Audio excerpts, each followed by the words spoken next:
Good people, this is Dave Barrington. I have been asked to provide an introduction to the outgoing president's talk this evening. And I want to point out that the president has attempted to be uh, going out twice now. This is his second attempt. Uh, and I believe it's unique in the history of the club that a president has served twice, at least by my review of the information from the club. I want to just say a little bit about Don. He was president from 1996 to 1998 of this club. Excuse me for saying club. I'm over the hill, and I tend to say that from time to time. I should say society, and of course, again, the last 2 years. Don actually has proved that you can graduate with a French degree and go into the natural sciences, having gotten one from Dartmouth in French in 1972. But there was also an environmental studies part to that. He got his master's degree at the University of Vermont, studying one of the saxifrages that is rare on Mount Katahdin, a mountain that has figured prominently in his entire life from childhood on up, and where he has done things and visited over and over again, including an event in which the two of us almost died on the mountain because of an unfortunate tongue of snow that didn't look very stable. Um, Don got his PhD in Indiana University, working on physalis in Mexico with um, the great botanist there, and then came back to New England.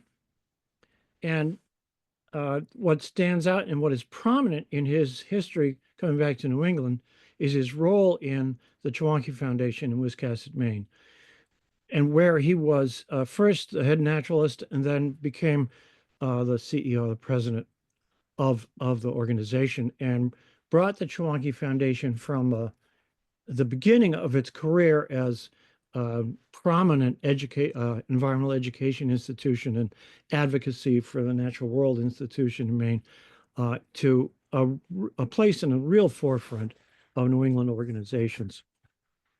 There are a couple of things I just wanted to mention about Don, and that is he's a founding member of the International Appalachian Club, Appalachian Trail, sorry, organization. And this is this phenomenal attempt to actually extend the Appalachian Trail all up the Appalachians and even into Europe, where geologically the formation continues.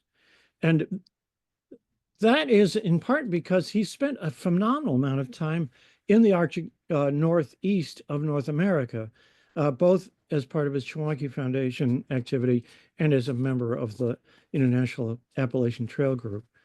And it's for that reason that we'll be able to hear a rich insight into that whole world in this great talk that we're looking forward to tonight.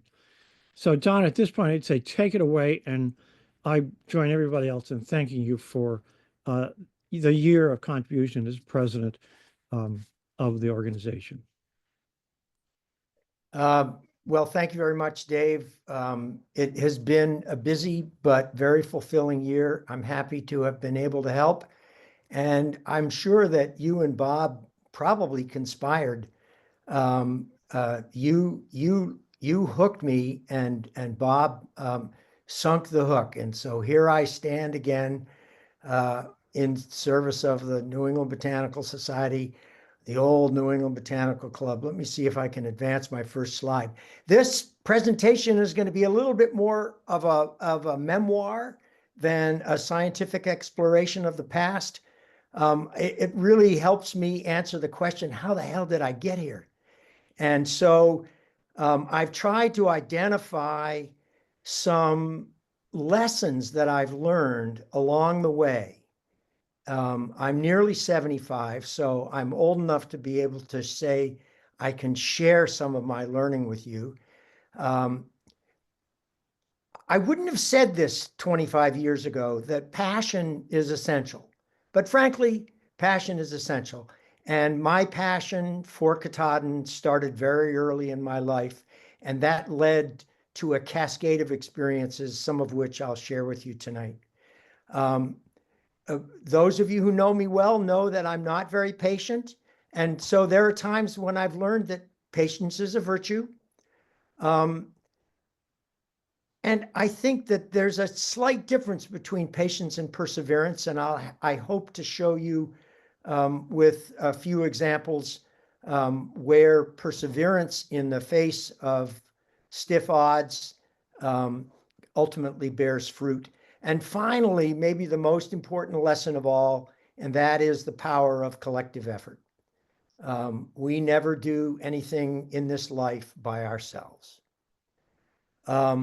The passion for me began, it's hard to say, 71 years ago almost.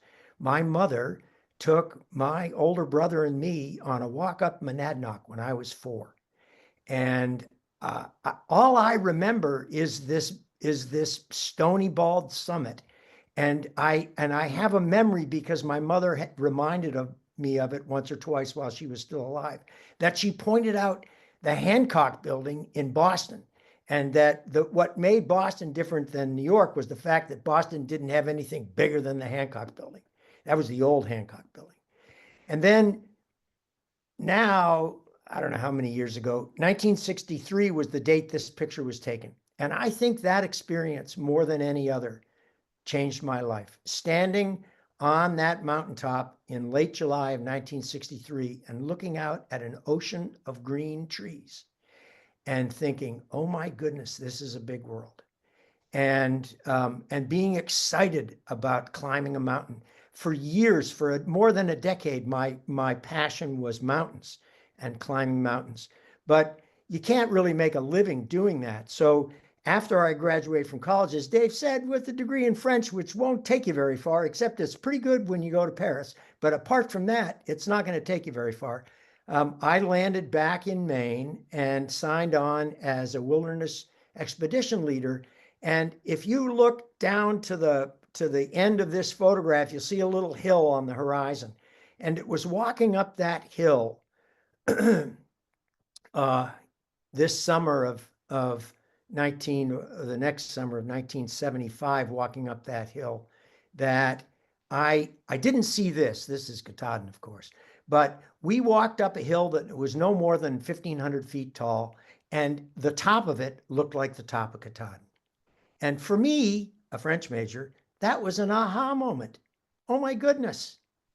Here are all these little plants that I've last seen at a much higher elevation. And I must also say, and Dave shared in some of these experiences with me on the Mistassini River. And that was the first time that I had a meaningful working relationship with someone whose family had lived in a place for thousands of years, as opposed to the hundreds of years that my family had lived in New England. And the perspective that these Cree guides had about the world really was important in informing my passion for exploration. But basically, the lesson that I learned by leading those expeditions to central Quebec was really a basic alpine biogeography lesson that I couldn't have explained it to you at the time. I didn't really understand it until I went back to school and studied with Dave's direction at the University of Vermont. And so back to Katahdin I went with Dave's encouragement. And we spent June of 1977 on a trip. Dave and I spent a week traveling around the mountain, and we found a place at the chimney right there and another place in the South Basin where there was a rich Arctic flora and plants that had not been recorded, with the exception of one, plants that had not been recorded for the mountain since 1901. Originally, when I set out, I thought I was going to do a flora of Baxter State Park. That quickly changed when we ran into plants in the chimney, and at this one site in the Southwest Basin, what I still call the starlight saxifrage. Arthur, Haynes, if you're here, you change the name to something else, and I don't like it. I'm still calling it the Starlight Saxifrage. And that plant caught my attention. And it was particularly interesting because it was entirely apomictic.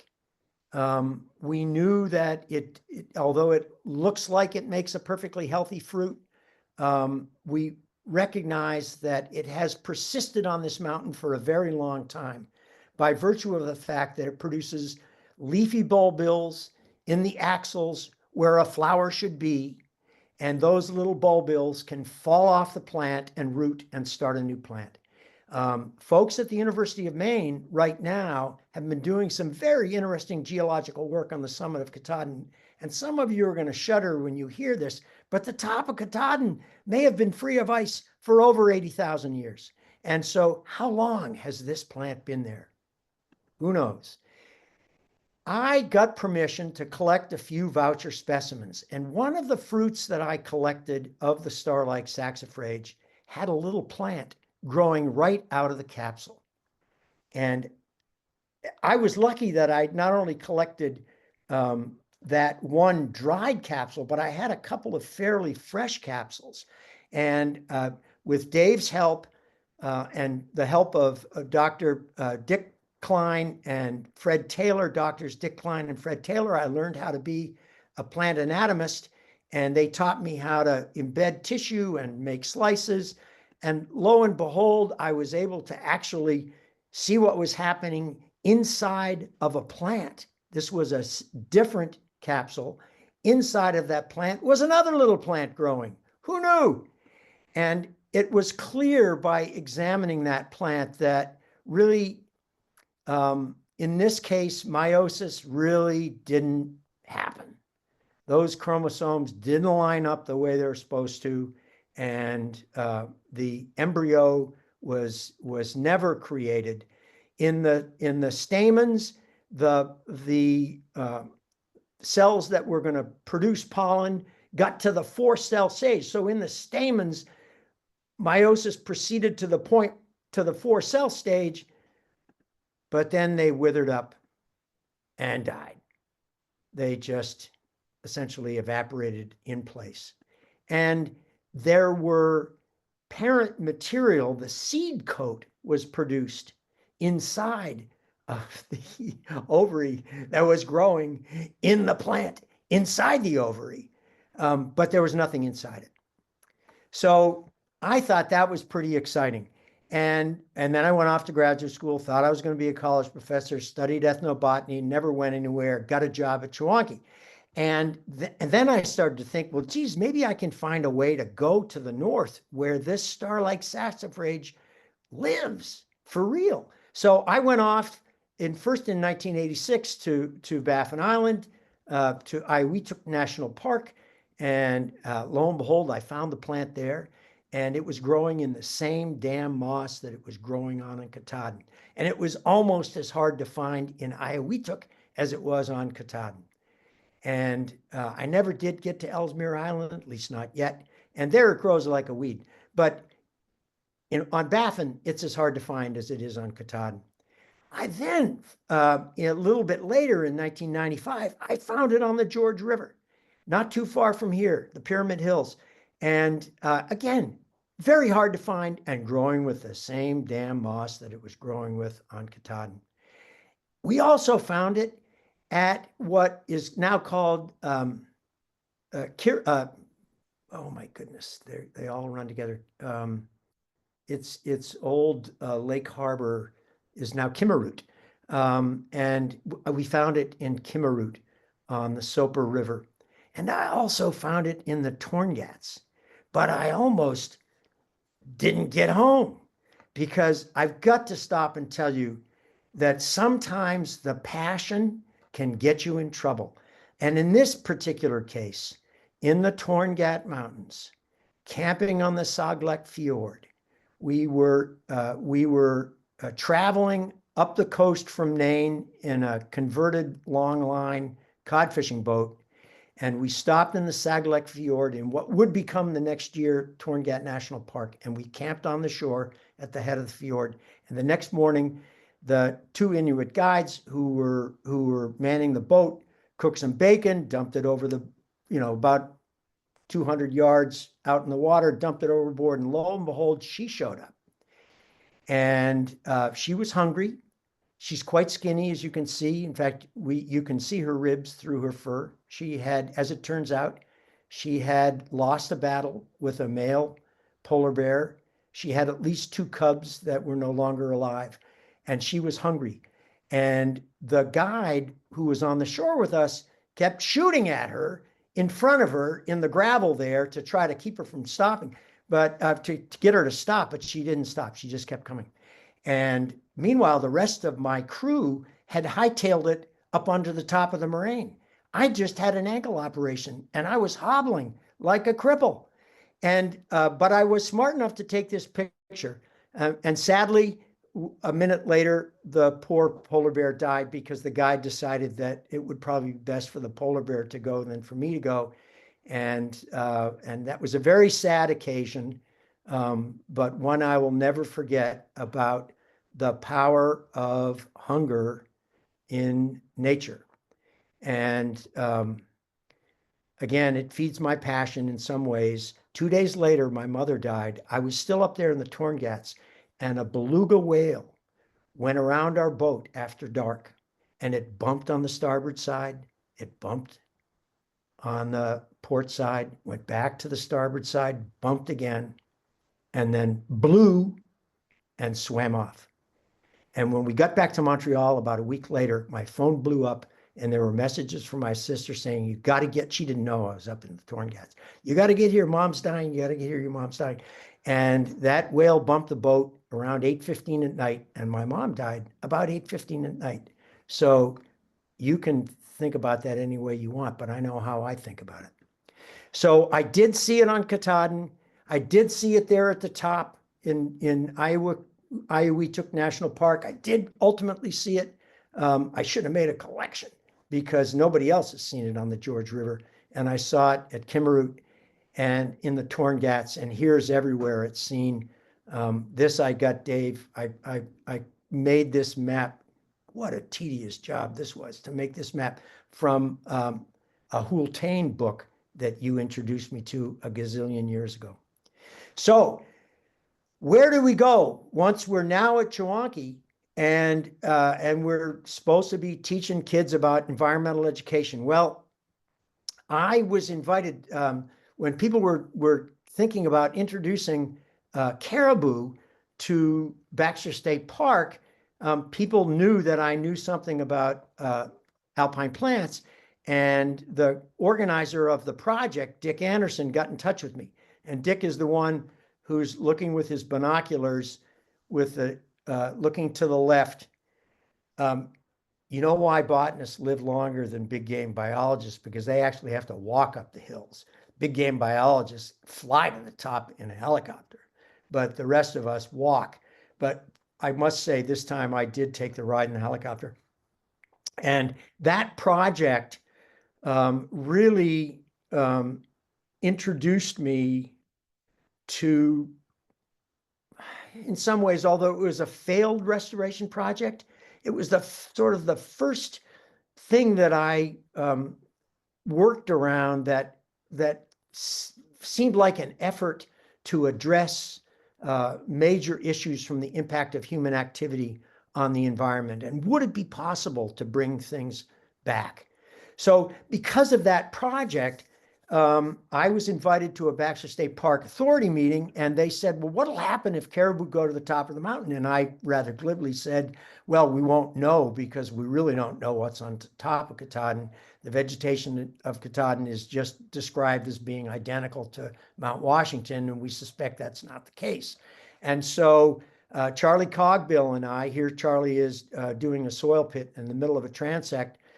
We got permission from the park to lay out 16 belt transects, and we essentially assessed and characterized the vegetation of Katahdin. And we haven't shared that with any of you, sadly. until just about now. Charlie is working on a magnum opus of the alpine areas of New England, and it'll be published someday. And so we never did publish our data. We never did describe publicly the vegetation of Katahdin. But thankfully, along came Andrea Tyrrell. God bless her. And Andrea proposed to do some work on Katahdin that was close enough to the project that Charlie and I did in 1989 that I suggested to her. At that time, and I still am a member of the Director's Scientific Advisory Committee for Baxter State Park. I suggested, well, geez, I know some places where you could go if you want to do transects on Baxter. Why don't you go to the same places we went? And she agreed to do it. And over the course of 2 years, in 2022 and 2023, we relocated those 16 transects. And in May, you'll hear what Andrea has to say about how the vegetation of Katahdin has changed between 1989 and 2023. I just want to say one last thing, though. That area, you see where Feeney took this picture of me leaning over that little bubbling spring. That may be one of the most special places of all of New England. Within that area that's right in front of me, no longer than 10 feet wide and 10 feet long and 2 feet wide, are some of the rarest plants of the region growing there. This is the alpine cliff community type. And we found growing there, Dave was with me when we found the alpine bittercress, the only place it has been seen growing on Katahdin since 1901 is right there. Also, the proliferating fescue, Festuca prolifera, the only place it grows in Maine. And the alpine bistort, which grows in a couple of other places on Katahdin. This isn't the only place on Katahdin it grows. And of course, our dear friend, the star-like saxifrage, which grows in 3 or 4 different places around the mountain. And finally, in 1999, I don't think Arthur Haynes was with us. Maybe he was when we relocated Oaks eyebright in the North Basin. So there are some very special plants that weren't part of Andrea's study, nor were they part of the study that Charlie and I did in 1989. But it's worth you all knowing that Arthur was there last year to the same site and assured me that everybody is still there. And I'm actually not surprised. They've probably been there for 80,000 years. So it's not often that you get to flag an important event, but look at those 2 old dogs between the 2 youngsters doing a job for the Climate Change Institute at the University of Maine. That was fun. So the story of the alpine vegetation, I did write a chapter in a book called Our Maine, and you might want to read it if you're interested in alpine vegetation. I don't get anything from the sale of that book, so I don't care if you don't buy it. But it was around that time that I came to a fork in the road. And suffice it to say, I picked it up. It was around 1992. And I got a call. At this point, I was just taking over the job of directing the Chewonki Foundation. I got a call from the environmental guys at our neighbor, 1.25 miles away, the Maine Yankee Nuclear Power Station. And they said, Don, we've got problems with ospreys, and we've heard that you're an ornithologist. Go figure. Well, I don't know what they heard, but I'm not an ornithologist. But I did convince them. They wanted me to help them figure out how to keep the ospreys from nesting around the plant. They're getting ready for an outage, and they needed to get the yard crane in order, and the ospreys were nesting on the yard crane. And so I managed to arm twist $10,000 a year for 3 years out of them in order for me to give them a very simple solution for their osprey problem. And if you give me $10,000, I'll tell you what it was. But a few years later, thank goodness, that plant decided to shut down. And Governor, now Senator Angus King, appointed me to the Community Advisory Panel.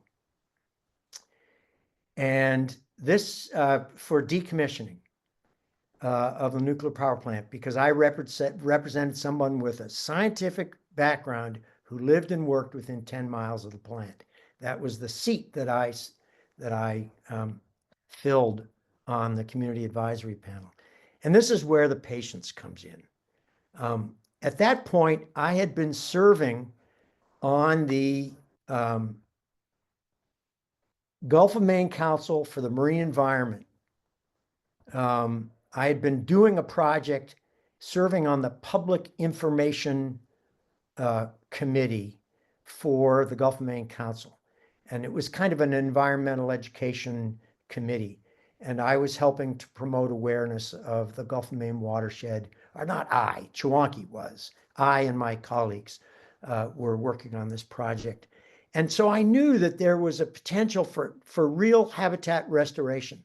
And that point that the little arrow is pointing to is the former forebay of the nuclear power plant, the place the hot water went out of the plant before it went out into Little Montsuig Bay, into a diffuser that was out between those ledges and then diffused into the bay.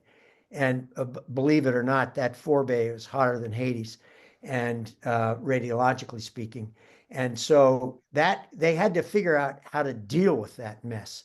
And so they figured out right away that the best place to deal with it would be to send it to Barnwell, South Carolina. So they eliminated all those sediments and loaded them up on rail cars and sent them to Barnwell, South Carolina. And many years later, it looks like this. And this is where the New England Botanical Society comes into this story.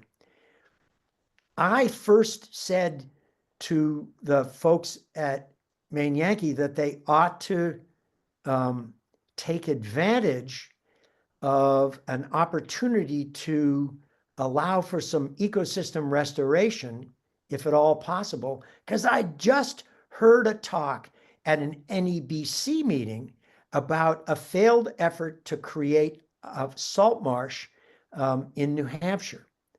And I took the lessons from that NEBC talk back to Maine Yankee. Don't you love seeing that dome on its knees and getting taken down? And that area in front of us, at the forefront of this picture, is what would become the salt marsh. But now, so many years later, we figured out, the environmental officers at Maine Yankee, with help from me and a couple of other people, figured out how to allow Mother Nature to reseed that place without the impact, and even make it a place for little birds like semi-palmated plovers to return to. And the key was this. This was the key. This was the lesson that I learned from Dr. Paget. And that was that the winter ice, the movement of winter ice back and forth on the tide, had the effect of uprooting seedlings of marsh plants that were trying to settle in the sediments. And they'd get their little roots into the sediment. And then winter would come, ice would grab up their above ground parts, the tide would lift them and uproot them, and out they would go with the tide, and nothing would be left in the spring. And so what I convinced the Maine Yankee engineers to do is to fill that opening in this space for recreating this environment with boulders, so that the ice that came in would be locked in place, and the ice beyond the boulders might go up and down gently, but it wouldn't move back and forth. And so we didn't do any artificial seeding. We just let Mother Nature reseed the place. And this is what it looks like, well, now, 12 years ago. This is what it looks like 12 years ago. And it's full of the plants that those of you who enjoy salt marshes are used to seeing. It's a really wonderful place. Patience. patience. It sometimes takes the patience of Job when you're working with big industry, especially the nuclear power industry.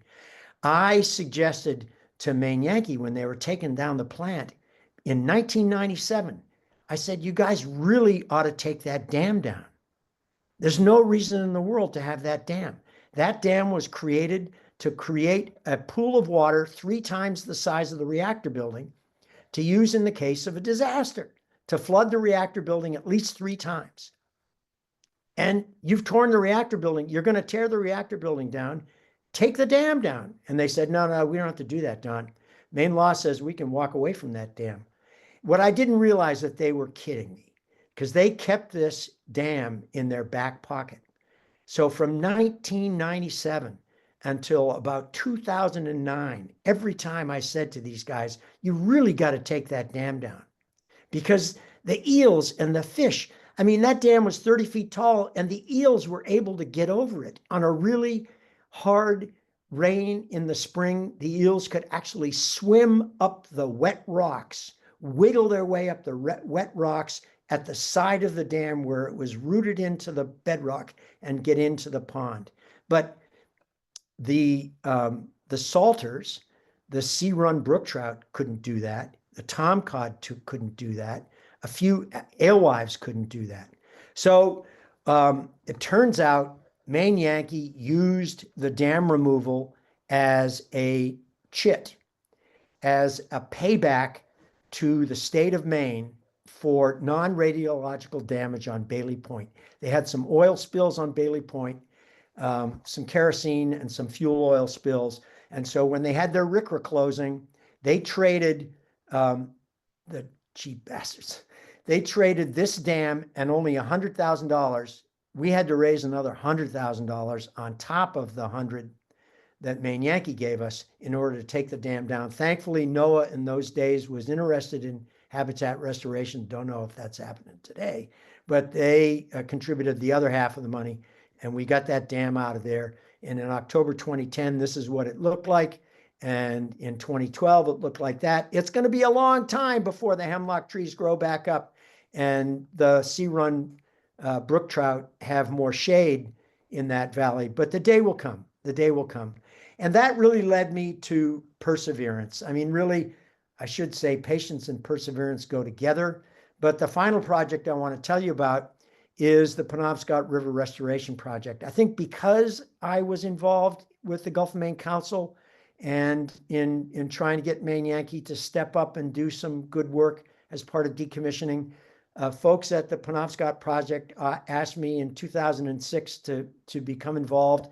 If you don't know about the Penobscot Project, it really came together beginning in 1998, 1999, when dams on the main stem of the Penobscot were up for FERC relicensing, and a group of organizations and the Penobscot Indian Nation came together and formed a coalition.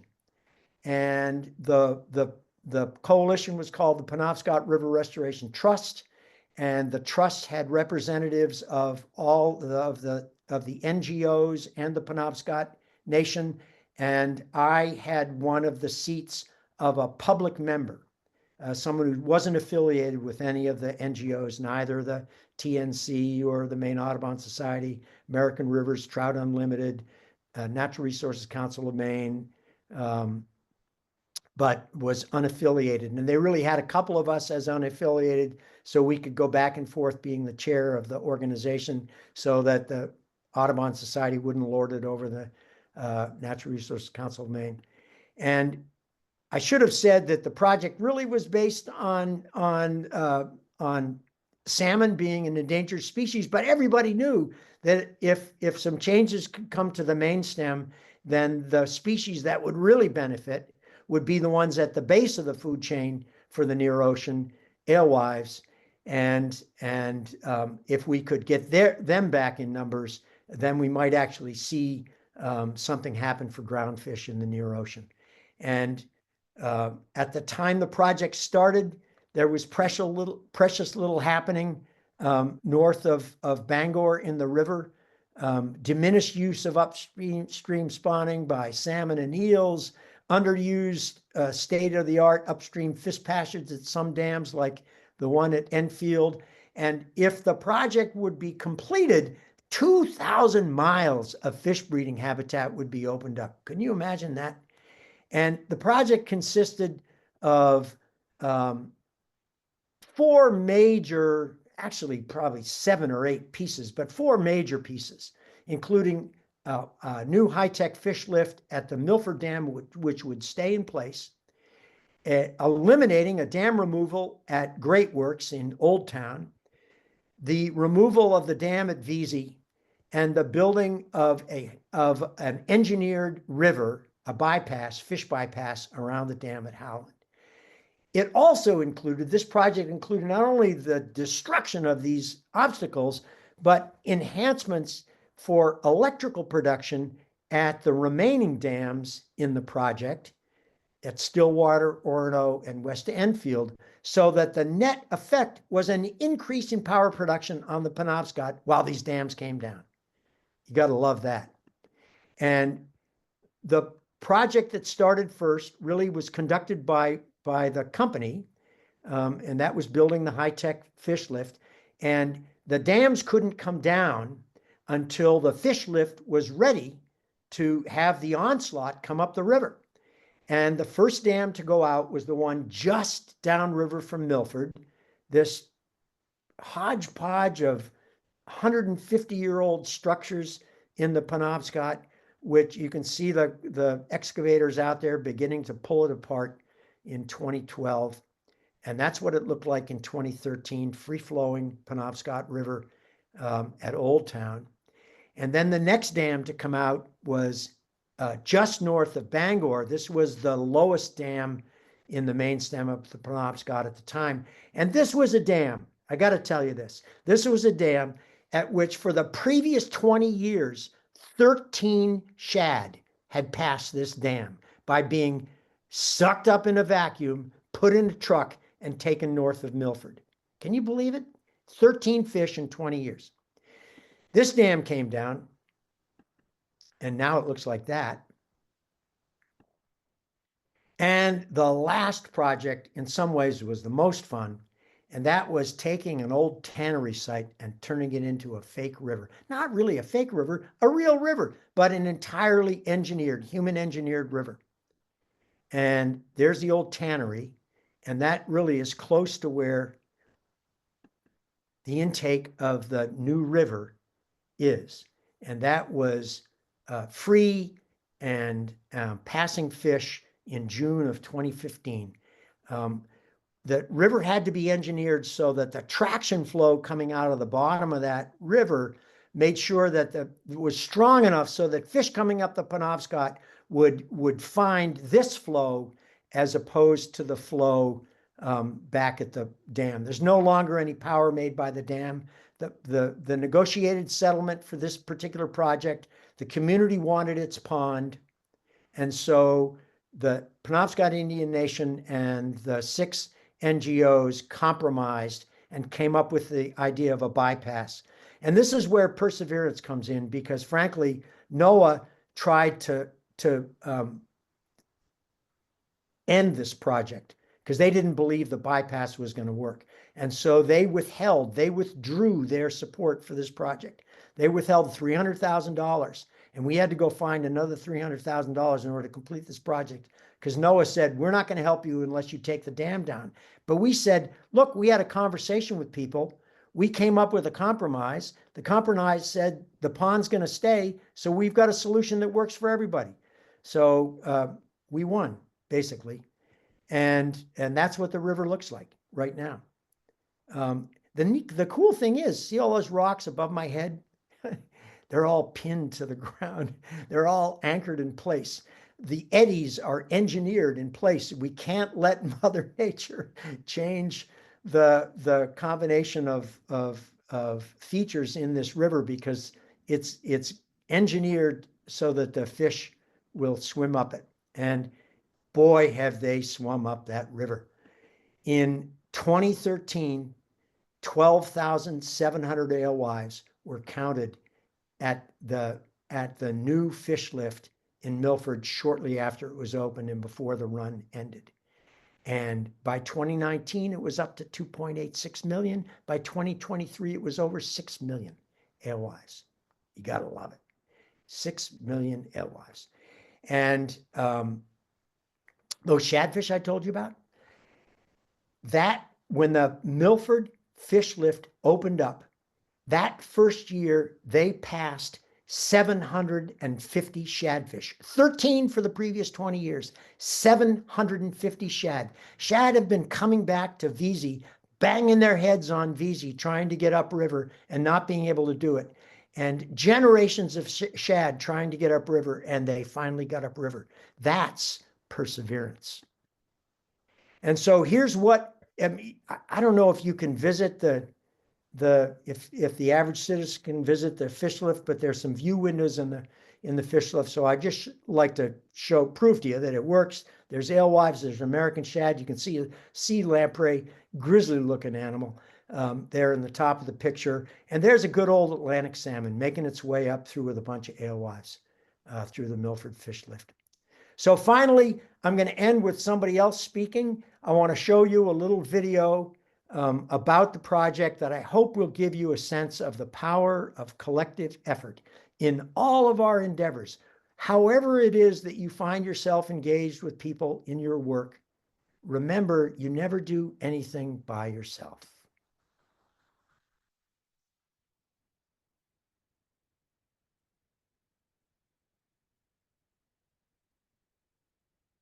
I have a passion for rivers. I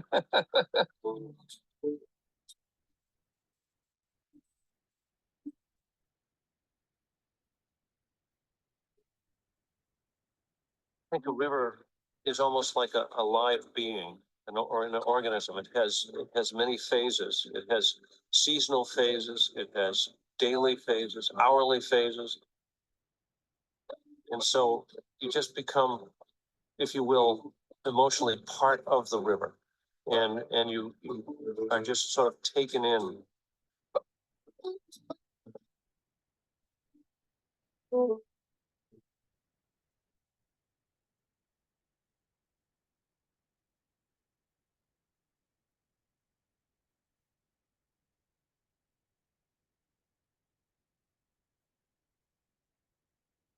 I think it's difficult to communicate what a river should be like when it's 150 years dammed, and this is what generations of people have seen. That's the river to them. They don't understand what that river used to be or what it can be. This river, when they put the dams in, it became an industrial resource. It was a septic system. It was a power source, and everybody looked at it as a resource for doing those kinds of things. Their impact on the river system is tremendous. And so when one weighs the power generated versus the impact on the river system, that balance isn't there anymore. That dam just doesn't belong there.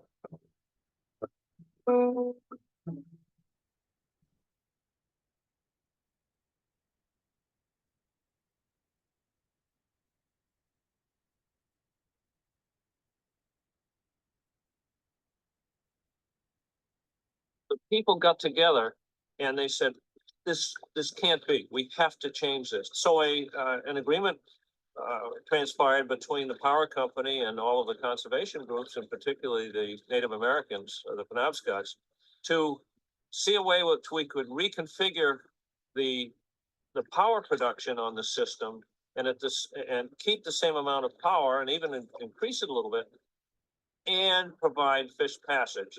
So when the VZ dam comes out, there'll be a sharp set of drops right here. Above it, there'll be white water going up into rapids and pools and so forth, where the way the river was originally.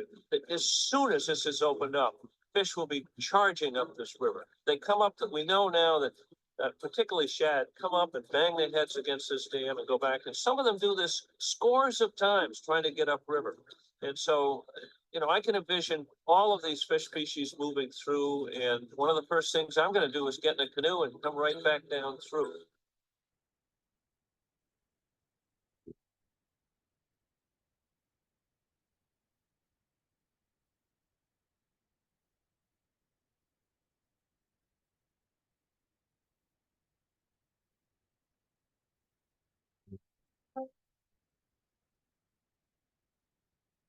The dam removal will, it provides the connectiveness within the river system. From a recreational standpoint, it's going to allow people to move down the river, canoeing or rafting. Many more sets of rapids will become available to play in, if you will. Historically, people used to come all the way down the river through Old Town down to Bangor, and we'll be able to do that again for the first time in over 150 years. To have that river in the most natural state that we can have it is just, I think, one of the most wonderful things we could leave as a legacy. Because it hasn't been done like this before. It's a balancing act between the ecological values of a river and the economic values of the river. And this is indeed balancing those two components. My ashes are going to be spread on the Penobscot River. That's my long-term goal.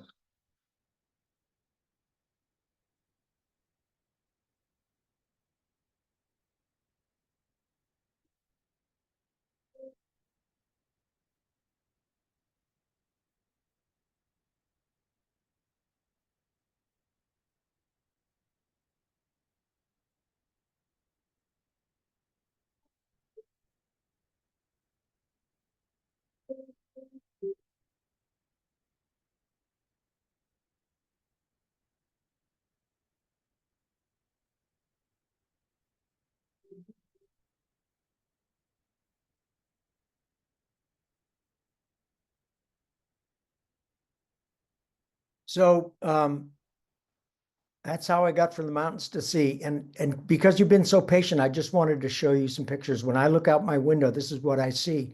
And that bird that's sitting in that pine tree is a Steller sea eagle. How about that? That was January 3 years ago. And out of the blue came a bald eagle who was upset that the Stellers was there. And off they went. So I don't know what to say about that other than that I can figure out how to stop the share here. I'm glad you're here with me. And I think at this point, if there are any questions that I can answer briefly in the chat, I see one. Lisa asked what moss was the saxifrage growing with. And sadly, Lisa, I can't tell you. I'd have to go back to notes. But it happened to be a moss that, who was the famous Harvard moss guy, whose name escapes me now, but he actually identified it in the 80s from Katahdin. Anyway. Here's a question. On the cover slide, are you napping as you wait for things to grow before your next sampling event, or are you just No, fatigued I'll from the tell you what, hike up? I'll tell you what happened there. It took us, that was the very first transect in the fog on the Northwest Plateau that I was able to relocate for Andrea. And I caught myself starting to set up the transect. And I realized that it was no longer my job. My job was 33 years ago. And she had to do her work. It was her work now. So I just went over and laid down. I figured I'm going to get out of her hair. She knows how to do this. I don't have to help her. And she took a picture of me doing that. Love it. Another question is, Don, what project is next for you? Well, the Penobscot project is still going. As it turns out, we've got some money in the bank and we're working on dam removals on the Piscataquis. We hope to ultimately do that. What else? I continue to work. I didn't show any slides about the International Appalachian Trail. That's really my passion. And I hope we'll have a meeting in Newfoundland sometime later this year. What else am I working on? I just became the treasurer of the New England Botanical Society. That's a new job. Oh, yeah, yeah. That Feeney reminded me the Allagash work. We are about to publish a new handbook for visitors to the Allagash, which is tells the stories of about 36 organisms, really for a typical reader, not a scientist. And I was asked to help write those storylines.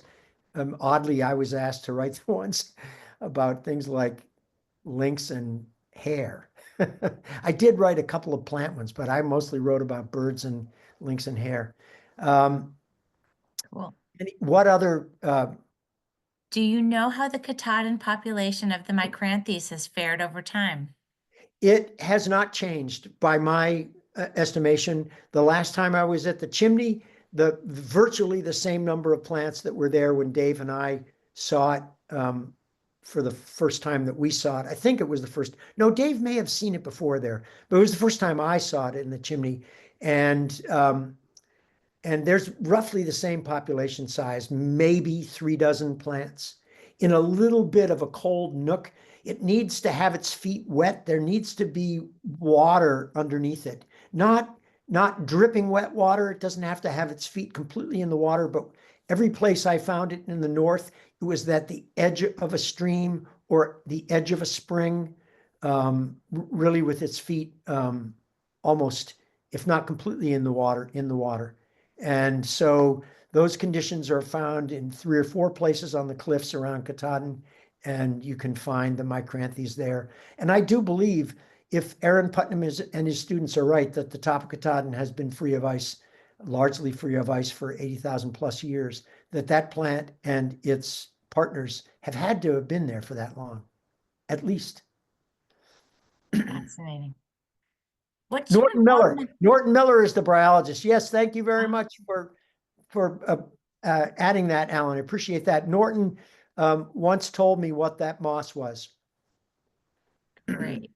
and I'll try to find an answer by the next meeting. Okay.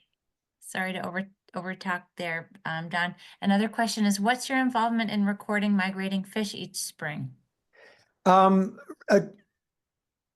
I help out locally. We put a multi-species culvert under the road that comes down across Rousick. Rousick's a little island, and the road that goes down to Reed State Park comes through Rousick, and we put a multi-species culvert at Sewell Pond, and so I help the